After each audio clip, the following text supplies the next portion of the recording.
These are all my best tips and videos on buying a home. Enjoy. This is everything I wish I knew before buying my first home. And this has been by far the highest requested video from you guys. So just know when you guys make video requests, I actually listen. So here we go. Now I bought my first home at the end of 2006, which happened to be at the peak of the market right before the biggest real estate crash in our country's history. So I'm someone that dealt with an inflated housing market and a real estate crash all within the first year of home ownership. And obviously that caused me to learn a lot at such a young age, mainly from the mistakes I made, along with some of the other things I wish I knew ahead of time. So in this video, I'm going to give you everything I didn't know, along with a few additional tips that are definitely relevant in today's marketplace. So I highly recommend you stay to the end of the video and even save it so that you can come back and reference it at a later time. Now, the first thing you need to understand is the true cost of home ownership. To make it as easy as possible, I'm going to separate it into two different categories. You have the upfront cost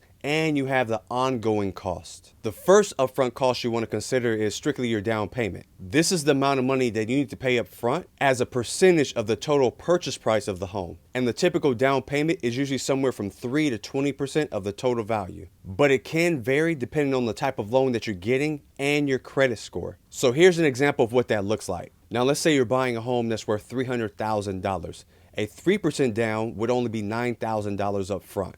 But 20% down would be $60,000 up front. So you can see how impactful a down payment is to your financial situation. And just a down payment alone can let you know clearly which homes to not even waste your time looking at. Now, the next thing you want to consider are your closing costs. Hands down, this is one of the most commonly overlooked expenses associated with purchasing a home. These are the costs that are connected with finalizing the sale of the property. And they include things like the appraiser's fee, title insurance, and attorney fees. And the cost can vary depending on where you live and the specific property you're buying. But it's safe to expect the cost to be somewhere from around 2% to 6% of the actual loan amount. So let's use that same example of a property that's worth $300,000. And we're going to assume that you make a down payment of 20% that comes out to $60,000. So what that means is that you're actually only getting a loan for the $240,000 that's remaining.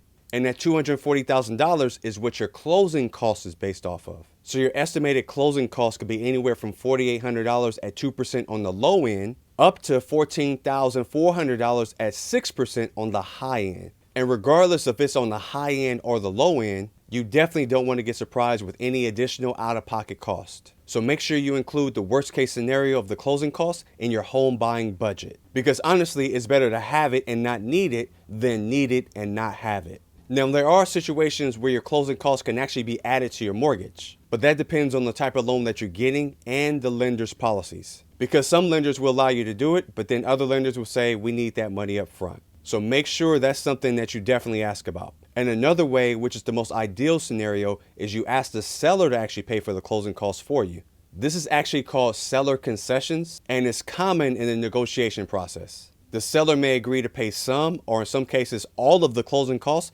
just to make the sale. Because you have to remember, the seller wants to sell the house the same way you want to buy the house. So you can definitely use that to your advantage, especially if the house has been on the market for a while, or you can see that they've made one or more price decreases on the price of the home. That can help give you a non-official perspective of how desperate they are to get the house sold. And the final upfront cost is your cash reserve, which technically isn't a cost, but it's required to have and you can't use it, so we might as well treat it as a cost. Cash reserves are the assets that you have easy access to if you ever needed help covering your mortgage. Because when buying a home, lenders want to see that you have the financial stability to make your mortgage payments even if something unexpected arises. Your cash reserve provides a cushion of security for the lender, and it helps demonstrate that you're a responsible borrower. Additionally, having a cash reserve can help you get a better interest rate on your mortgage. The amount of cash reserve required is dependent on the type of loan that you're getting and the lender's requirements. However, as a general rule,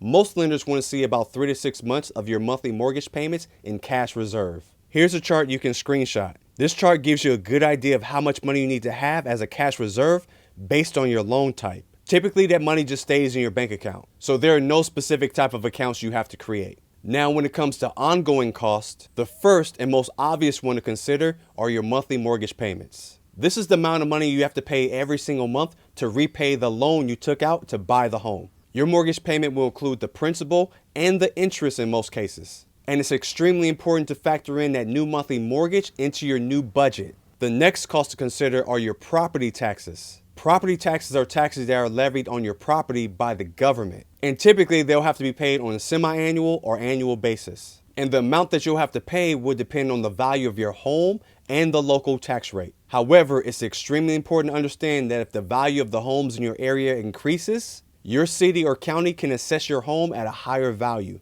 which means you'll pay more in property taxes. Now, it's a great thing for your property value to increase, but along with that does come an unstable tax payment. And usually that means a higher tax payment. Another cost you may run into are homeowner association fees, more commonly referred to as the HOA. So definitely find out if the home you're purchasing has an HOA. The HOA is a group that manages and maintains common areas in your neighborhood, such as parks, playgrounds, and swimming pools. These fees can vary widely depending on the location of the property and the amenities of your community. But just know it can add up to hundreds of dollars on an annual basis. And then we have the homeowner insurance. This is the insurance that protects your home and your property from loss or damage. It's typically required by lenders as a condition of your mortgage. And the cost of this will depend on the value of your home and the level of coverage that you choose. And in some cases, you can have your homeowner insurance actually included into your monthly mortgage payment. Now, another cost to consider is your mortgage insurance, which is totally different from your homeowner insurance. This type of insurance actually protects the lender in case you ever defaulted on your loan. This is typically required when you have a down payment that's less than 20%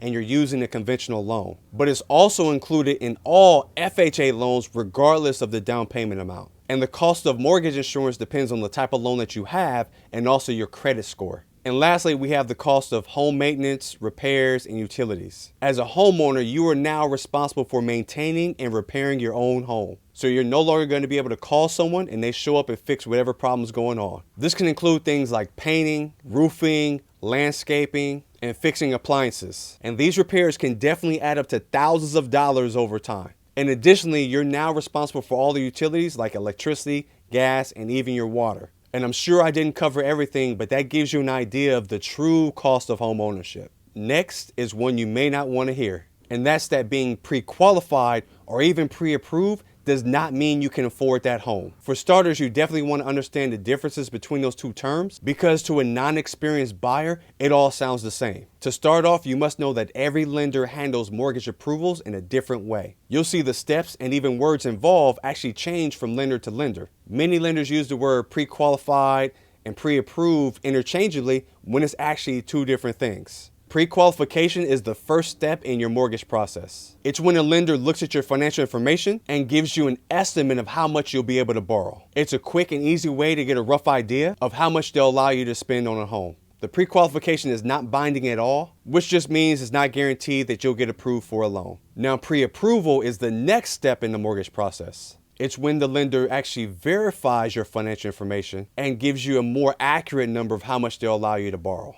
This involves submitting documentation like paycheck stubs, tax returns, and proof of assets. The lender will also review your credit report and your credit score to help determine your pre-approval rate. So it's definitely more of a reliable way to determine how much you can actually spend on a home. And it's typically required by real estate agents and sellers before they would even consider an offer on the property. So now that you understand the difference between being pre-qualified and being pre-approved, here's where the concerns come in. So it's recommended that your monthly mortgage payment be no more than 28% of your monthly gross income. And your gross income is just the amount that you actually have before taxes and any other deductions are removed. So if you have a gross monthly income of $10,000, your monthly mortgage payment should not be more than $2,800 a month. Now you have to understand that your real estate agent, although they're a good person, they only get compensated based on the value of the home that you buy. So they may provide you with different tricks and options and different things you can do to get you approved for more than the 28%. And I understand that real estate is expensive. So in some situations, you really don't have an option if you want to be a homeowner. But I just want you to be mindful of that ahead of time because buying too much house can cause you to be what's referred to as being house broke. That's just when you own a house, but it eats up so much of your income that every other area of your life is a financial struggle. And unfortunately, there are a lot of people in that exact scenario right now. And when you're in a situation like that with no breathing room, you're one financial setback away from completely losing it all. And a financial setback doesn't always have to be as extreme as losing your job. It could be an injury or maybe some other personal situation causing you to need a temporary leave of absence from work or even a reduction of hours. Either way, you don't want to put yourself in a situation where one financial emergency can cause you to lose your home and all the money you put into it. Next, you want to learn the different mortgage options that are available to you. When it comes to buying a home, one of the most important decisions you will make is choosing the right mortgage. And there are many different types of loans that are available to you. And each of them have their own specific terms and different conditions. First, let's talk about fixed rate loans. Just as it states, these loans have a fixed interest rate that stays the same the entire length of the loan. This also means your monthly mortgage payment stays the same the entire time as well. So regardless of the changes in the interest rate market, this can provide a sense of predictability and stability. So as a byproduct, it makes it easier to budget for your monthly payments. On the other hand, adjustable rate loans, also known as ARMs, have an interest rate that can change over time. The interest rate is usually fixed for a certain period, which is known as the introductory period, and after which it'll adjust periodically based on the changes in the interest rate market. So this means that your monthly mortgage payment can actually change. So obviously these type of loans are definitely harder to budget for. And when it comes to an adjustable rate loan, always find out what is the worst case scenario when it comes to your monthly mortgage payment. That'll help you decide if that's even something you want to mess around with or not. Other type of loans that you'll have available are FHA loans, VA loans, and conventional loans. And each of these also have their own qualifications, interest rates, and different terms. So the main thing you want to do is make sure you understand the pros and the cons of all these different loans before you decide which one you want to move forward with. So once you've went through the different loan types available to you, along with the pros and cons, the next thing you want to do is shop around for different lenders. So many new home buyers do not know they can do this. It's important to shop around because different rates can vary from lender to lender. And even a small difference in the interest rate can save you thousands of dollars over the life of the loan. So obviously the only way you're going to be able to find out who has the best rates is to shop around. Another factor you want to look at when you're shopping around are the fees associated with the loan. Because again, different lenders have different fees, different closing costs, so you want to get the best scenario possible. And the last reason you want to shop around is because different lenders actually have different qualifications for their loans. Some lenders may be more lenient when it comes to your credit score or even your income. But at the same time, their competitor across the street might be 10 times more strict. So for obvious reasons, you definitely want to go with a lender that you know you're going to be approved with. So make sure to have a plan for comparing the fees and the rates for multiple lenders. This can include banks, credit unions, online lenders, and even mortgage brokers. And also don't forget to compare the terms and the conditions of those loans. Now the next thing is something that's hurting you without you even knowing, and that's feeling rushed during the home buying process. It's important to not feel rushed during the home buying process because it's a huge financial decision. Buying a home is likely the biggest financial purchase that you'll ever make in your life. So by taking your time, you can make sure you're making the right financial decision for your budget and your long-term goals. Because you have to understand, buying a house is a very complex process. And there are several steps involved, way more than I can even name in this video. So don't allow yourself to feel rushed by your friends, your family, or even the real estate agent. Take your time to make sure you are getting the best deal on your mortgage. And lastly, it's important not to rush into buying a home because sometimes it's a huge emotional decision. It's easy to get caught up in the excitement of buying a new home, but it's important to remember that the home buying process can be stressful and emotional. So you definitely want to avoid making any impulsive decisions. Now, the next tip is something a lot of new home buyers are guilty of. You have to make sure you are not falling in love with all these homes you're looking at. And the reason you don't want to fall in love with these homes because it can easily cloud your judgment. When you become emotionally attached to a property, it can become difficult to make an objective decision on whether that's the right home for you. So by keeping your emotions in check, you can be sure that you're making a sound financial decision strictly based on your needs and your budget. Try to look at the home buying process like you're doing some type of business deal. Because during a business deal, there's a lot more emphasis on, do these numbers make sense or not? Another reason you don't want to fall in love with the property is because the home buying process is very competitive. In a hot market, you may find yourself in a bidding war for a property. And it's important to remember that just because you're emotionally attached to a property doesn't mean you should overpay for it. And try to keep in mind that there will be more options available to you. It's easy to get caught up thinking that this specific home is the only option available to you. But you don't want to put yourself in a position that because of this specific home, you are now missing out on other properties out there that are available to you that would be a better fit for you and your family. So I would advise you have some type of checklist ahead of time containing all the things you want your house to have, and list everything in order by priority. That will help give you a clear assessment on what's the best property for you. Now the next one could be considered a little controversial, and that may be why you don't hear it referenced too often. But hey, my main goal is for you to have the best buying experience possible. So with that being said, my next word of advice is that as a buyer, do not use the listing agent to represent you. It's important to understand that a real estate agent does have a fiduciary responsibility to their client, which just means they're legally required to act in the best interest of their client at all times. And they also have to disclose any information that can affect their client's decision to buy or sell any property. So when an agent represents both the buyer and the seller, it creates a conflict of interest, as the agent can't really fully represent the interests of both clients at the same time. Another important factor to consider is that the listing agent may not be the best fit for you as a buyer. The listing agent may be more experienced in marketing and selling property, whereas a buyer's agent is more experienced in helping a client find a property and purchase the property. So by using a separate buying agent, you can always assure that you are working with someone that has your best interests at heart the entire time. And you also know that they have experience in helping clients find homes and purchase homes. It's also important to understand that listing agents are actually working for the seller, not the buyer. They are responsible for getting the best price and the best terms for the seller, not the buyer. And even if the listing agent is able to negotiate a good deal for the buyer, it's important to remember that their main obligation is always to the seller. Also, when you do find an agent that works great for you, make sure you take advantage of that and ask a lot of questions. So many new buyers are afraid to ask questions throughout the process. So when you go about your day and a question comes to mind, or you read about something that concerns you, make sure you have some type of system for jotting that question down. That way you can make sure your questions get answered the second you get a chance to speak to your agent. So never trust your memory, because you will forget those questions when it's time for you to speak to your agent. The easiest and most simple thing you can do is just use the notes section of your cell phone, because in most cases people have their cell phone in some type of close proximity to where they're at. And you getting your questions answered will help relieve a lot of stress throughout the process. The next one is something that I personally think about all the time. And based on my personal goals, I would say this is the biggest mistake I made when buying my first home.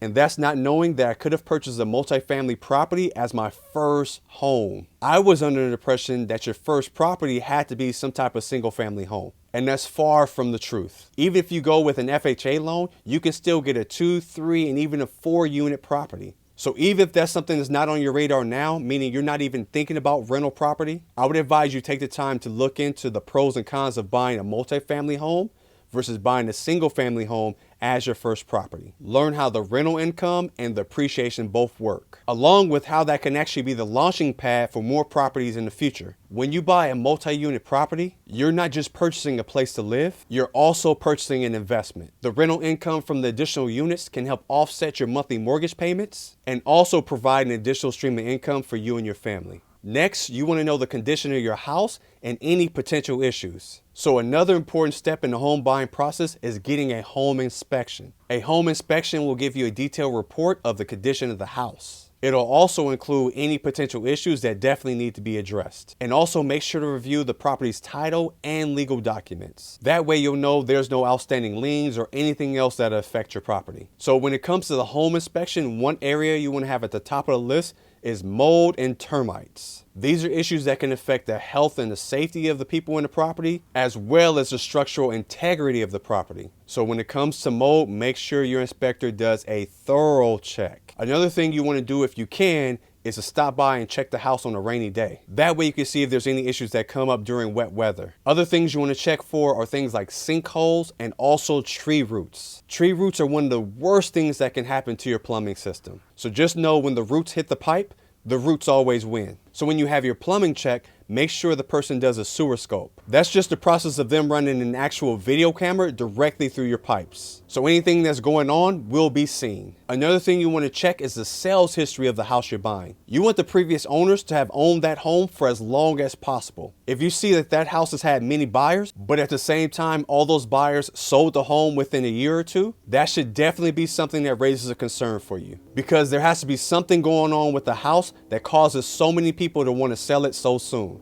And that may not be the case, but I'm not taking that chance. Another thing you can do is use your neighbors as an actual inspection. Tell them that you're a potential buyer and ask them about any issues that they may know of. And they could tell you about anything from disruptive neighbors to maybe HOA horror stories. But whatever it is, those are things you definitely want to know. You may even find out that that specific neighbor is somebody you don't even feel comfortable living next to. So up next is understanding the neighborhood of the house. It's important to consider the neighborhood and its proximity to different amenities when buying a house. And the amenities could be anything from grocery stores, restaurants, and even entertainment. Those are things that can greatly impact your daily life and your overall satisfaction of your new home. So by looking for a neighborhood that has a variety of these things within reach, you can be sure that you're finding a location that meets all of your needs. Another thing you want to consider are the surrounding school districts. If you have children or maybe you plan to have children, it's important to find a location that's near good schools. This can ensure that your child receives quality education and can also impact the resale value of your home. Another area you want to look at is public transportation. If you rely on public transportation to get around, it's important to find a neighborhood that's near either a bus or some type of train station. This can make your daily commute more convenient and also save you time and money. And lastly, when it comes to the neighborhood, you definitely want to look at the crime rate, because crime rates can vary from neighborhood to neighborhood. And by checking the crime rate, you can get a sense of how safe that neighborhood actually is. And the crime rate may be a deciding factor if you actually want to live there with your family or not. And there are several resources you can use to figure this out. Like you can go to the police website. There may be neighborhood watch groups, and real estate websites can also provide the information as well. Some neighborhoods may have a higher rate of property crime, while others may have a higher rate of violent crime, because the type of crime definitely does matter. So it's important to know the specific type of crime that may be happening in that area, as well as the overall crime rate, to help you make an informed decision on the overall safety of that neighborhood. Another thing you want to be aware of is the potential for a natural disaster in the area you're buying a home.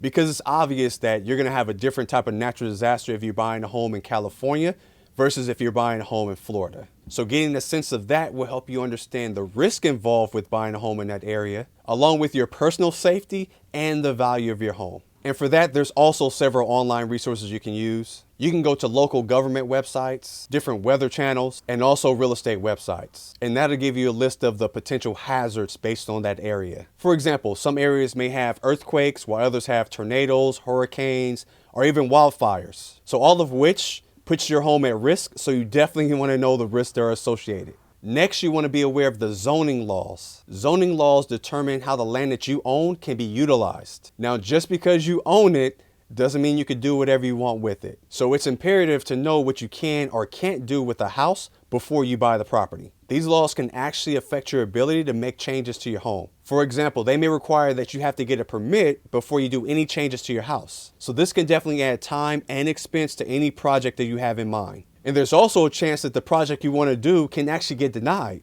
Another unfortunate thing that zoning laws can do is prevent you from running any type of business from your actual property. Next, you want to keep in mind the cost and time of any renovation or any upgrades you want to do to that property. So before buying a property, you want to make sure you know everything that needs to be done and everything that you want to do to that property. And then you want to budget accordingly, because everything comes with a price tag. A good way of doing it is hire a professional inspector and have them give you a quote for how much everything would cost. And you also want to ask about how long they expect things to take, because some projects can be completed pretty quickly and others can take months. And trying to live in a home while it's being renovated is absolutely no fun. And based on the cost and the timeline you're given, can determine if you want to walk away from that property or not. If you do plan on moving forward and buying the property and do the renovations, just know everything is not going to go as planned. Your contractors may say one thing and they do the absolute opposite. You may even pop up at your house during work hours and find there's nobody there doing anything. I'm just trying to help you manage the expectations that you may deal with. Another thing that may happen is they may tell you that they've ran out of money because the job is way more expensive than they quoted you for. And that's a very unfortunate situation to be in.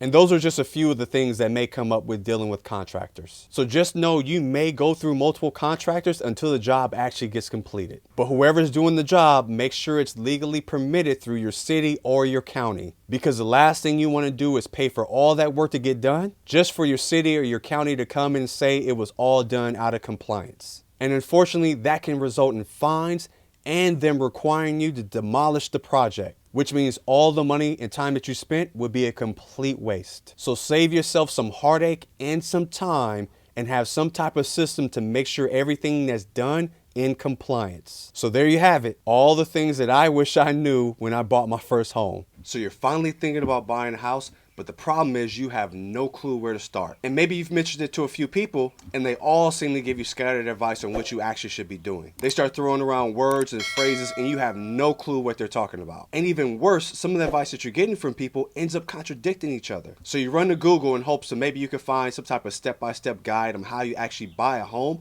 from start to finish. And after reading those 10-page articles, you're even more confused now than you were in the beginning. So if that sounds like you, you're in the right place. In this video, I'm going to give you a clear step-by-step process to buying a house. And my goal is to relieve you any uncertainty or any confusion you may have about the whole process. So let's get started. The first thing you'll need to do is make sure you're actually ready to buy a house. And that's both emotionally and financially. Emotionally, you have to understand that until this point, this may be the largest purchase you've ever made in your life. And not only is it the largest purchase, but it's a long-term commitment. And when I say long-term, I'm talking about a 30-year commitment. Although technically it's not required that you live in this home for 30 years, but it's still a major decision you have to think about. Because when you own a home, it's not as easy as just pick up your things and move. And if constantly moving and bouncing around from place to place is something you've been accustomed to, you must come to the realization that those days are now over. And unless you're purchasing a second home or some type of investment property, you may be in a situation where you actually have to sell your property first before you even think about moving somewhere else. And that could definitely take time, which makes the entire moving process a little more difficult. So really think about if you're prepared to live in this home for at least a few years. You also want to take in consideration any short and long-term career goals you may have or any family obligations. You're going to have to ask yourself if you foresee any one of those two things causing you to have to relocate anytime in the near future, because you can't ignore the external factors that play a major role in the decision-making process. So overall, just know that buying a home is a big decision and it takes very careful consideration. And without clearly understanding your reasons behind buying a home, you run the risk of regretting it somewhere down the line. And that's an experience you definitely don't want to have. Now, when it comes to being ready financially, there's a few areas you definitely want to look at. First, aim to have at least 3 to 6 months of your expenses set aside in some type of emergency fund. And that's on top of whatever you plan on spending on your home. Because I can't stress how important it is to have a safety net in place anytime you're making a major purchase. Because here's what you have to understand. Once you become a homeowner, you are now the landlord, which means paying for repairs is 100% your responsibility now. So if the hot water heater decides to break and stop working 2 weeks after you move in, you'll be prepared because you have that emergency fund to take care of those type of unexpected expenses. And trust me, as soon as you buy a house, something will go wrong. And if you ask any homeowner you know, I'm sure they'll agree with me 100% of the time. Okay, so now the next area you want to look at is your income and your work history. Because when getting a loan, the lender not just looks at your income, but they also want to look at your work history because they want to make sure that that income that you have coming in now is something that they know is stable. In most situations, they view 2 years as a stable income. So start putting together your income documentations so you can show the lender that you have some type of steady income. Now, if you're on payroll, typically you'll have to submit your paycheck stubs and your W-2 forms. But if you're self-employed, you will have to submit your tax returns and any other documentations the lender requests. Usually it's your business financials, that way they can see what type of steady income you have coming in. And steady income for somebody self-employed doesn't mean necessarily monthly income coming in, but more or less what are you making year over year. So getting all these documents together will help simplify the loan application process and increases your chances of getting approved for your loan. The next thing you want to look at is your debt to income ratio, also referred to as DTI. So your DTI is something the lender will use so they can see how much of your income is actually going towards debt right now and helps them identify how much more debt you'll be able to take on. And this is calculated by dividing your monthly debt by your monthly income. So if your monthly debt is $3,000 and your monthly income is $6,000, that just means your debt to income ratio is 50%. It's that $3,000 divided by that $6,000. And the debt that the lenders are using are whatever shows up on your credit report. In addition to your DTI, some lenders use your house expense ratio as well. That's also referred to as a front-end DTI. And which one they use just depends on what type of loan you apply for. This ratio divides your monthly house payment by your monthly income. And that's going to include principal, taxes, and interest. So if the monthly house payment is $1,200 and your income is $6,000, that means your housing expense ratio is 20%, which is the $1,200 divided by the $6,000. So I highly recommend you look at your debt to income ratio before you even think about applying for a loan. And in most cases, to qualify for a mortgage, the lender just wants to see a DTI of 43% or less. And again, each lender has the right to have their own requirements, so just use that number as a gauge. The next area you want to look at is your credit score. Your credit score is a crucial factor in determining what loan options are even available for you. So what they'll do is they'll use your credit score along with all the other previous factors I just talked about to determine the likelihood of you being able to pay back your loan. Because at the end of the day, that's all they care about. They want to make sure they get their money back. So the higher your credit score, the higher your chances of getting a loan and also the best rates available. You'd be surprised on how much of a difference an interest rate makes when it comes to how much you pay for the total loan. So what you want to do is you want to get your credit score and your credit report, and you can get that from any one of the major agencies. And those are Equifax, Experian, and TransUnion. You can actually get a copy of your credit report for free once a year. You may also be able to get your credit report from your bank or maybe your credit card company for free as well. So when you get the report, you'll see that your credit is broken into several categories. You have your payment history, the amount of debt owed, length of credit history, types of credit used, and your pursuit of new credit. So you want to make sure you individually work on each of these areas. So to qualify for most loans, lenders require a minimum credit score of at least 620. And if your credit score is above 720, you'll probably get the best loans available. And if you think your credit score is going to be an issue, definitely check my page and watch the video I made on how to improve your credit score, because your credit score is very important in this process. So the next thing you want to do is figure out how much house you can actually afford. So setting a realistic budget for your new house is the best way to figure out what you actually afford and how much your total cost will be. Because when owning a home, there are additional costs you have to consider that just aren't present when you're renting. Things like property tax and homeowner insurance are definitely things you want to factor into your budget. Because paying for your house is a lot more than just paying your monthly mortgage. I would recommend using some type of home affordability calculator, which you can easily find on the internet, because those factor in your income, your debts, the location of the home, and your down payment to give you a clear estimate of how much your monthly mortgage will be. Because remember, this is a long-term commitment, so this monthly payment has to be something you can manage. And a good calculation is to use a 28% rule. And this is just a guide that says that your monthly mortgage payment should not be more than 28% of your gross monthly income. And I understand with the way the housing market is now, it's not always achievable to reach 28%, but just still have that as a guide and try to get as close to that as possible. The next thing you'll need to do is start saving for your down payment and your closing costs. And when it comes to saving for your home, there's multiple places you could do it. You could save cash, you could use savings accounts, you could use investment accounts.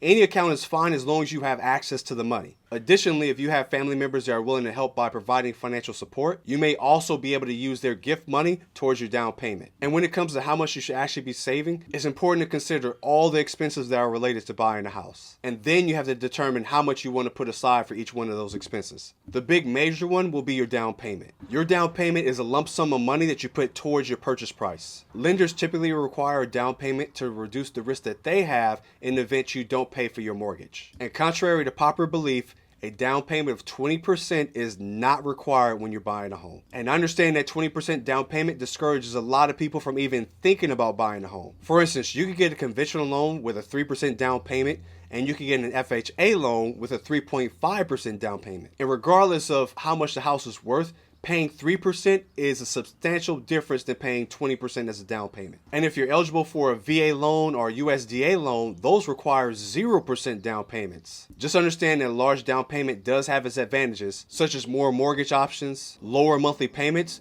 and lower interest rates. And if you make a 20% down payment on a conventional loan, you are not required to pay mortgage insurance. So that's something to definitely keep in mind. The next major expense you'll need to save for are your closing costs. And these are just the fees that are associated with getting a mortgage. And unfortunately, closing costs sometimes gets overlooked by the buyer. And the amount you'll have to pay will vary, but typically it's about 3 to 6% of your loan. So if you get a mortgage for $200,000, just plan for your closing costs to be somewhere between $6,000 and $12,000. So you can obviously see why that's something you don't want to overlook. And these costs include your appraisal fees, title insurance, and other funding fees. So what will happen is before you close your loan, you'll get what's called a closing disclosure. And this will outline all the costs that you'll need to pay at closing. It's so important to review this document to make sure it's accurate, because the last thing you want to do is pay for something that you didn't have to. And I'm sure your real estate agent will be able to help you out with that as well. So now that you know how much house you can actually afford and you save for your down payment, next step is to put together your wish list. So it's important to know that finding a house that has every single feature that's absolutely perfect is pretty much not feasible. So right out the gate, throw that expectation out the window. So what you have to do is put together a list to figure out what you're willing and not willing to compromise on. So to make this as easy as possible, just separate your preferences into 3 different categories. First are your essentials. These are things that are not negotiable. That means if the house doesn't have it, you're moving on. Let's say the house you want has to have at least 2 bathrooms. Then you already know if you run across a house that's 1 bathroom, you won't even waste your time. Next category are your desirables. These are things that are really important, but not critical. And then you have your bonus category. This category is important because if you ever run into a situation where you have 2 homes that you're looking at and they're very similar, that bonus category can make a difference of which one you choose versus which one you don't. So let's say you run across 2 homes, they're almost identical, but one has a lemon tree and the other one doesn't. And you love lemons, you cook with lemons, you drink lemon water in the morning. That bonus category will make a difference for you. So when you have a clear understanding of your priorities as far as what you want out of a house, you'll save yourself a lot of time. So your primary considerations for your home should be around factors of the home that can't be easily modified. Because as time goes on, there'll be parts of your home that you can change and make more of your liking, but there's factors that you can't change or it'd be way too expensive to even think about changing. Those are things like the size of your backyard, the square footage of the home, the quality of the foundation, and again, the numbers of bedrooms. So it's important to consider all these factors when you're putting together this wish list. So the next step is when you really start to enter into the home buying mode, and that's finding the right mortgage. So choosing the right mortgage not only increases or decreases the chance of you getting approved, but it can also save you or cost you a ton of money throughout the life of your loan. So what you want to do is consider the pros and the cons of each loan that's available to you. And some of the main types you'll run across are your conventional loan. So those loans aren't backed by the government. They offer lower down payments, but they have stricter qualifications. Then you have the FHA loans, which are backed by the Federal Housing Administration. These are genuinely easier to qualify for, but you will have to pay mortgage insurance. And then you have the VA loans, which is for active or former service members or their spouses. And there are other loans available, but those are the ones you'll see the most of. You'll also have to choose a mortgage type because you can do a fixed loan or you could do an adjustable loan. Adjustable loans are also referred to as ARM. So pretty much fixed loans are a fixed interest rate that stays the same, your payment stays the same the life of the loan. And adjustable loans can either go up or they can go down. Another thing you'll have to choose is the term of your mortgage. Traditionally, the main mortgage type is a 30-year mortgage, but you can also do shorter terms like 10-year, 15-year, or even a 20-year. And a lot of times you'll see that shorter terms do have lower interest rates. So definitely take your time and choose the right loan for you, because choosing the wrong type of financing can turn your biggest asset into a liability. And the last thing we want is for our home to become a liability. So now that you've figured out which mortgage is best for you, it's time to get pre-approved. So to get pre-approved, you're just going to submit an application directly to the lender. And there are a ton of lenders that are available. You can use large, well-known in-person banks. You can use online banks or even credit unions. So when you start assessing these lenders, the first thing you want to look at is, do they even have the loan that you want available? So if you decide that the FHA loan is the best fit for you and you run across a lender and they're not FHA approved, just walk away. Don't even waste your time. I would also suggest comparing offers from multiple lenders. That way you can ensure that you're getting the best rates possible. Don't just go for the first person that pre-approves you. So during the pre-approval process, they're going to ask you about your current income, the assets you hold, and about the property that you're looking to buy. They're also going to run a credit check on you. The good news with that is that when you apply for several lenders at once, it only counts as one inquiry on your credit score. So you don't have to worry about all these different hits affecting your credit score when they run your credit. And when the lender requires documents from you, it will be time consuming for you to get some of the information, but keep a file, because anytime you apply for future lenders, you'll have that file ready and it'll save you a lot of time. Also, do your best to work with a knowledgeable mortgage lender, because they'll be able to educate you on various alternative options that are available for you. And also ask about any first-time home buyer programs that may be available, because that can save you a ton of money too. And once you're pre-approved, your lender will give you a pre-approval letter, and that just shows how much you're approved for. Typically, that letter is only valid for 60 to 90 days. So if you go beyond that time horizon, you will have to get it updated. And this letter is really important because it shows the real estate agent and the buyer that you're a committed buyer that already has financing. And that could put you at a strong advantage when you're competing with other buyers. So the next step is to find a real estate agent. Your real estate agent is the person that's going to represent you throughout the buying process. Their job is to look out for your best interest by actually finding you homes that meet your criteria, get you showings, and help you write offers and negotiate. Typically, as a buyer, you can work with a real estate agent without having to pay them any fees. The seller's actually the one that's responsible for paying for the real estate agents, and they do so out of the commission that comes from the sale of the property. So you definitely want to have someone that's by your side to help you navigate through the real estate market and help you avoid overpaying for your property. To find an agent, I would say start off by asking friends, family, or anyone else that you may trust. In my opinion, the best people to ask are people that just bought a home. because the whole process can be stressful and time consuming. So that person will give you the best honest opinion on if their agent actually helped them throughout the process, or if they feel like the agent just made things worse. And if you're in an unfortunate situation where you can't find a personal referral, you can always use some online resources. If you have to go that route, make sure you do research, make sure you read their background, and look at reviews from past clients. Another thing you want to look at is their current workload, because the last thing you want is the agent is overbooked because they won't have any time for you. I would advise interviewing at least 3 agents before you decide which one you want to move forward with. And although this may seem like the easiest thing to do, but do not use the agent of the seller to represent you as well. Because if you have one agent and they're representing the buyer and the seller, that's a huge conflict of interest. You're pretty much going to give up all your ability to negotiate in the future. Can it work? Yes. Would I recommend it? Absolutely not. Because if you're buying a home, you want a buyer's agent because they have experience helping buyers find homes. Because one thing that buyer agents are really good at is locating homes before they actually hit the market. And this can give you a huge competitive advantage. Also keep in mind that different agents have different levels of experience and expertise. So don't work with an amateur agent just because they're nice. And how long someone's been an agent doesn't define if they're an amateur or not. Because there may be someone that's been an agent for 10 years and have absolutely no clue what they're doing, but there may be someone else who's been an agent for 8 months, but they know real estate inside and out. So when interviewing these agents, make sure you don't settle. A professional agent will not shy away from tough questions, so ask away. So just know working with a really good agent is one of the strongest advantages you could give yourself throughout this process. Don't be afraid to come off as over picky. Remember, this is a huge investment that you're making, so you want to find someone that can help make the process as smooth as possible.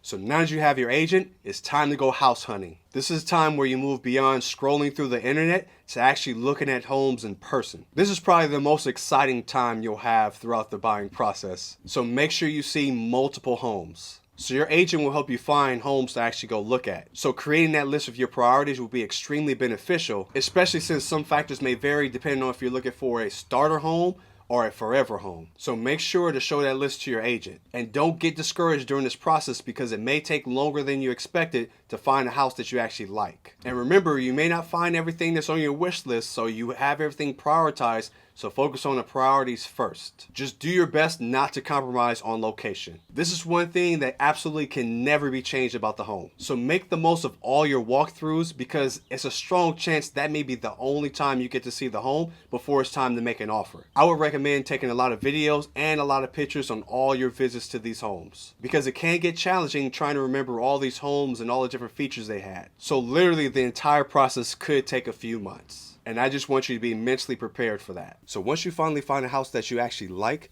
the next step is to make that offer. So to make an offer on a home, you have to put it in writing in what's called an offer letter. So that letter is going to contain personal information like your name, your address, and what you're willing to actually pay for that house. Additionally, you also want to include a deadline for the seller to actually respond to your offer. That way you'll never just be left in limbo. You'll also have to include what's called earnest money, which is just a small deposit you put down, and that's going to be part of the offer as well. Usually it's about 1 to 2% of the purchase price. And that's another reason you want to have a really good agent because they can advise you on what's typical in the current market. So just know that money isn't lost, so that'll actually be added to either your down payment or your closing costs if you decide to buy the home. However, if you cancel the sales agreement after you already agreed to it, the buyer actually gets to keep that money. And as far as the letter goes, you don't have to worry about writing it yourself. Usually the real estate agent is the one that writes it for you, but you can if you'd like to. So once the letter's completed, your agent is going to reach out either to the seller or to the seller's agent and then present your offer to them. And once that letter is submitted, the buyer is going to respond back to you in 1 of 3 ways. They're either going to accept your offer,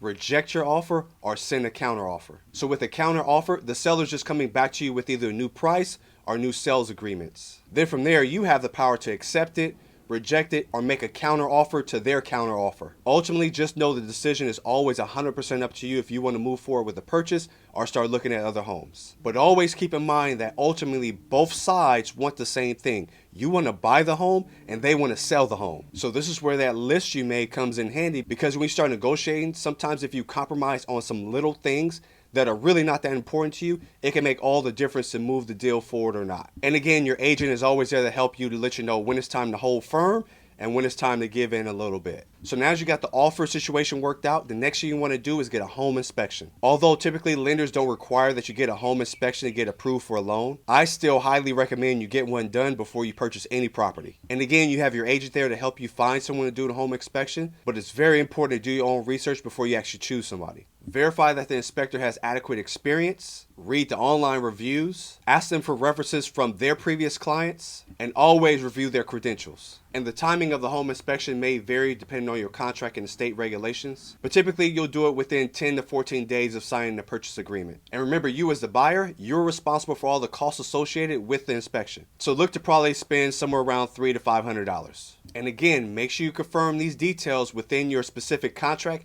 and your state requirements. So what a home inspection is just a visual assessment of the property. So their main job is to find any issues for you that you don't see yourself. Some of the main things they'll be looking at is checking the roofing condition, the electrical, and the functionality of any appliances the house may have. So you can see why it's really important to have someone that's really good at what they're doing. In addition to that normal inspection, I do recommend getting a specialized inspection as well. This inspector is going to look for things like mold, radon, check the septic system, and if there's a pool, you want to have the pool checked as well. And yes, each one of these inspections does come at a cost, but that cost is so small compared to if you bought the house and had to have those issues repaired yourself. So I would advise you doing them all. Okay, so once those inspections are done, the inspectors will provide you with a list of any problems or any issues that they found. So you and your agent, you want to go through that list and make sure you prioritize everything from most important to least important. And if you run across anything important on that list, request that the seller fix those items before closing. And if agreements can't be made,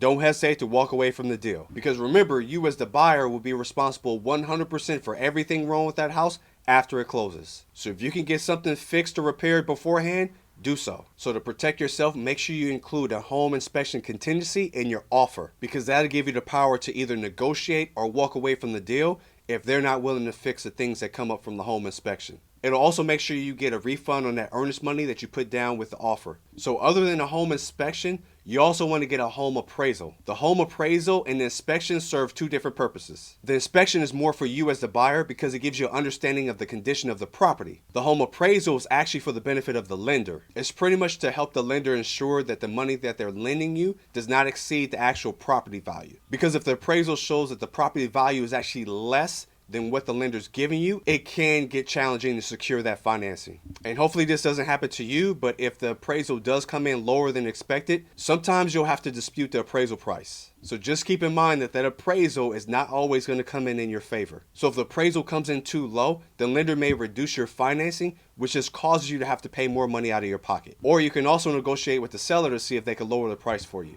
And because this appraisal is so important for the lender, they're the ones that actually selects the appraiser, but you're the one that's still going to have to pay for it. So because of this situation, I would also recommend you include an appraisal contingency in your offer as well. This will also allow you to walk away from the deal if the appraisal comes back too low, but at the same time, you still get a refund on your earnest money. Even though I know your agent will have your back, I think it's important for you to know what could happen and what could go wrong as well. So once you have the appraisals and inspections out the way, now it's time to start negotiating. So upon reviewing your inspection results, you may want the seller to address some of the issues in one of three ways. You can have the seller just leave everything the way it is and just reduce the price of the property. You can ask them to provide some credits to cover the closing costs, or you can request that they fix everything before closing. So once you decide on how the situation wants to be handled, your agent will send the message directly to the seller's agent. And just know that seller may agree or deny all your requests. Again, always remember that the decision to move forward or not is always up to you. So one thing that can help you when it comes to the negotiation process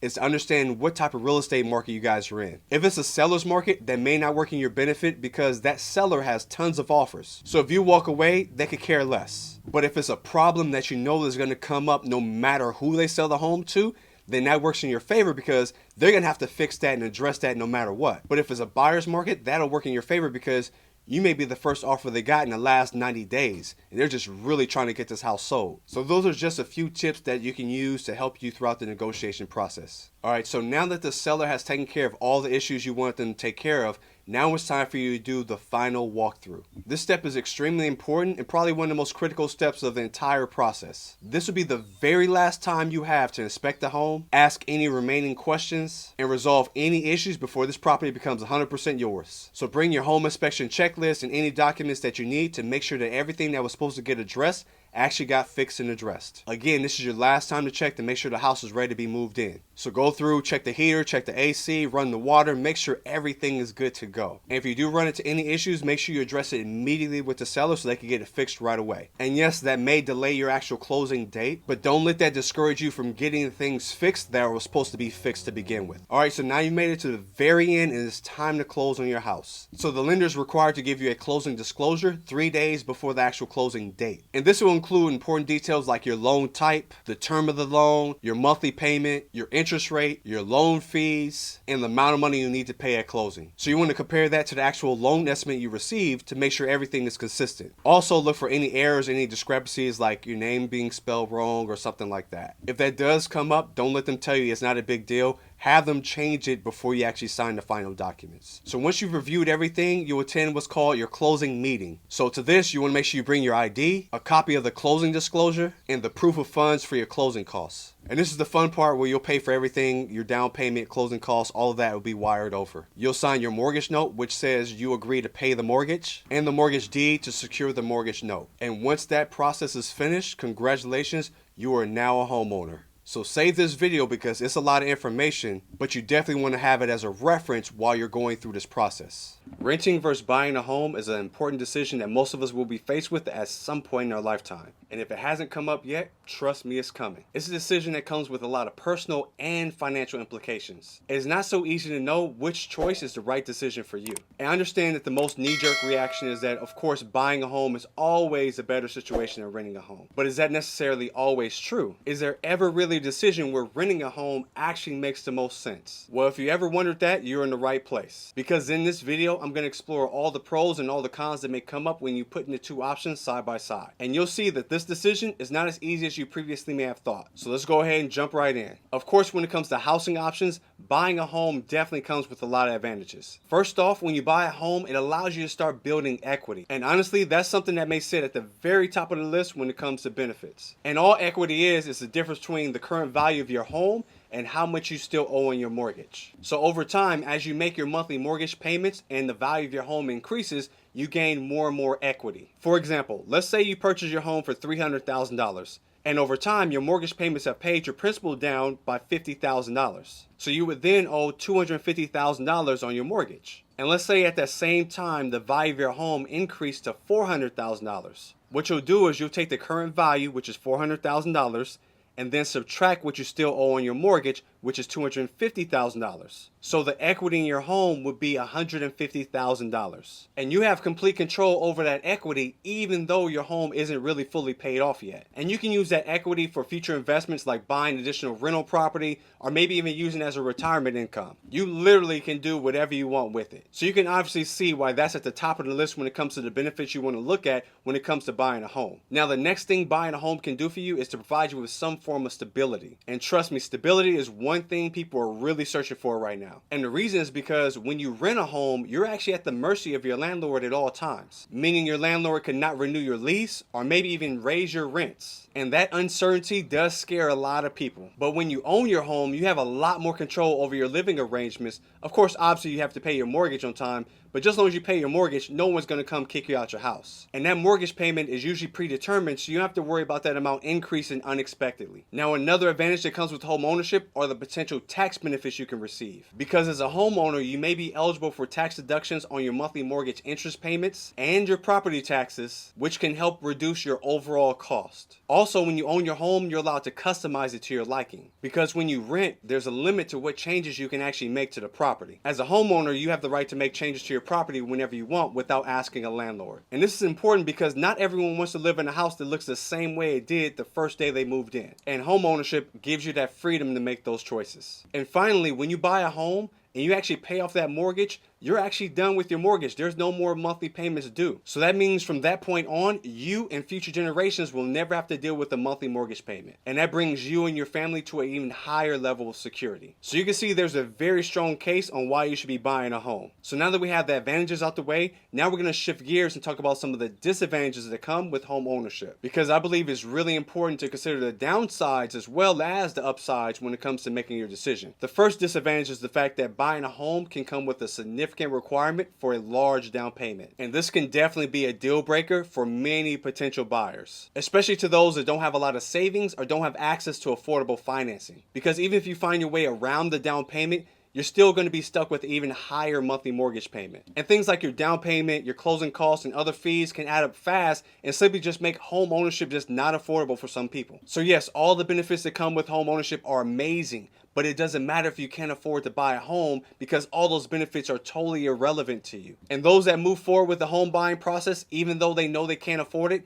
end up becoming what's called house poor. And that's when the cost of home ownership eats up so much of your income, you literally have no money to do anything else. And trust me, you may be able to do it short term, but over the long haul, it's going to dramatically impact your quality of life. Think about wanting to drive to the park just to have an inexpensive day of relaxation with your family, but then you realize you can't even afford the additional gas money to even drive to the park because your budget is so tight because of that mortgage. That's what being house poor can actually look like. And anyone that's been in that scenario will tell you it is no fun at all. And along with that, we can't ignore the fact that home ownership comes with an additional mortgage requirement and repair requirement that sometimes we don't think about. Because when you own a home, you're responsible for all the upkeep. And from fixing a leaky faucet to repairing a roof, it's all on you now. And these costs can add up fast and require both time and money to get it resolved. For example, the average cost to replace a water heater could range from $500 all the way up to $3,000 depending on the size that's required. And for some reason, when you buy a home, it always seems like the water heater is the first thing that breaks on you. And unfortunately, this is right after you just emptied out your bank account to pay for your down payment and maybe the closing costs. So hopefully this doesn't happen to you, but you have to be prepared and understand that this can happen at any time. Now, another disadvantage that comes with home ownership is that it can limit your flexibility. For example, let's say you need to move quickly because of a job offer or maybe some personal reasons. Selling your home may not always be feasible, and if you do, it may take a lot longer than expected. And this lack of flexibility can be a significant downside for some homeowners. So if you buy a home, you want to plan to stay there at least 18 months to 2 years. Another thing you want to consider is that the real estate market can be very unpredictable. And just like other investments, homeowners can actually experience a loss in property value if the market happens to decrease. And while property value generally increases over time, fluctuations in the market can lead to unexpected losses. And this can unfortunately happen at the wrong time when you need to actually sell your home